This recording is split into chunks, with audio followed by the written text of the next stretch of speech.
Professor साहब ने अपनी क्लास के अंदर एक बड़ा ज़बरदस्त सा लेक्चर दिया, बच्चे गुम हो गए लेक्चर के अंदर। मसला ये था कि लेक्चर ज़रा मुश्किल था।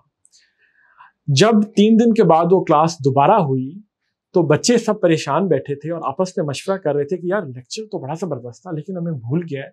हम प्रोफेसर साहब को रिक्वेस्ट करते हैं, जैसे ही वो क्लास में दाखिल होंगे हम भाग के जाएंगे और उनके जो चंद फेवरेट स्टूडेंट थे वो उन्हें रिक्वेस्ट करेंगे कि आप प्लीज़ रिकैपिचुलेट कर दें अपने लेक्चर को। आज का वर्ड है रिकैपिचुलेट। रिकैपिचुलेट का मतलब होता है समराइज करना और मेन पॉइंट्स को दोबारा से मेंशन करना। तो रिकैपिचुलेट का मतलब है कि आपने एक चीज को समराइज किया, उसकी समरी बनाई और मेन पॉइंट्स को दोबारा मेंशन किया। ये वर्ब है। मतलब सेंटेंस में आपको यूज करके बताता हूं इसी एग्जांपल को कि the students requested the professor to recapitulate the lecture. Recapitulate का मतलब हुआ कि आप उस लेक्चर के मेन पॉइंट्स जरा दोबारा बता दें, जरा समरी बना के एक चीज को दोबारा मेंशन कर दें। तो वर्ड है recapitulate. Recapitulate is a verb.